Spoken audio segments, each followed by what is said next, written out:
Bonjour à tous, donc aujourd'hui on va parler de comment récupérer des médias en ligne et de comment les regarder depuis un terminal.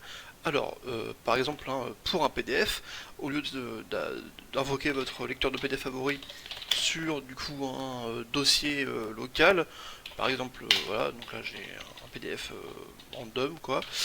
Euh, En fait, imaginez que l'information se trouve sur un site internet et que vous ayez directement l'adresse du lien sur du coup le site quoi, tout simplement, comme par exemple ici. Alors qu'est-ce qu'on fait? On va juste copier l'adresse et c'est une feature directement inclue dans en tout cas pas mal de lecteurs de PDF dont Zatura, qui est de pouvoir lire un PDF à partir du web et pas à partir de votre PC local.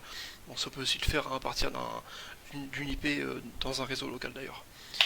Et là voilà, vous avez exactement le même PDF qui n'est pas dans mon répertoire, mais qui est sur un site internet. Ok. Bon, ça c'est quand ça marche bien.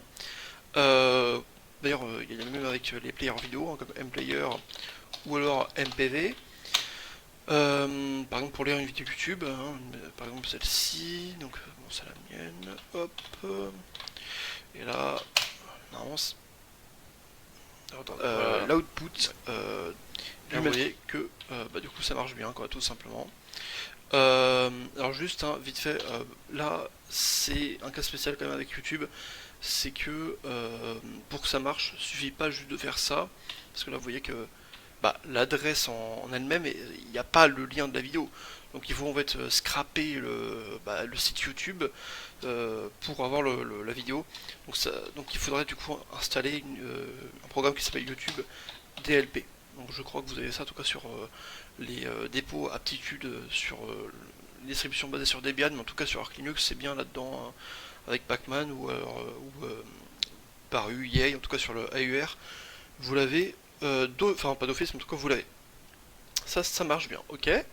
Donc en MPV ça marche aussi, hein, forcément si vous avez un site quelconque, hein, site.com, et là vous avez vidéo.mp4, ça marcherait aussi, pas de problème. Par contre pour ce qui est des images, alors pour un lecteur par exemple d'images comme enfin visionneur d'images comme fait, ça marche directement, faut dire que c'est la feature de aller récupérer une photo sur le web et de la visionner directement, ça marche, mais bon, moi je trouve que fait c'est pas quand même pas aussi bien que SXIV. Maintenant, dans le cas où vous vous retrouvez avec un utilitaire visionneur vidéo, PDF ou d'image en l'occurrence et qui n'a pas cette feature là, comment vous pouvez quand même vous débrouiller pour regarder un média relatif à votre utilitaire sur internet et que vous ne voulez pas le télécharger, en tout cas vous voulez faire ça en une ligne de commande. Déjà, il faut installer wget, donc wget, hein, ça, hein, voilà, vous l'avez partout, aucun problème. Et alors, j'ai mis un petit script quand même sur mon GitHub, en l'occurrence c'est pour SXIV, donc ça vous permet, comme le script hein, vous montre, euh, de lire en fait une photo directement, par exemple, admettons celle-ci, hop là, voilà, à partir de votre ligne de votre terminal. Donc par exemple si je fais du coup, alors bon, si je fais SXIVW, c'est comme j'ai fait un alias, hein, c'est pareil que si j'ai exécuté mon script qui s'appelle SXIV, excusez-moi, web.sh, mais bon pour la simplicité d'aujourd'hui, de manière explicite, je vais quand même juste faire bash SXIV web.sh, donc en gros mon script au lieu de faire juste un SXIV, enfin de faire un alias quoi. Mais bon en gros c'est exactement la même chose.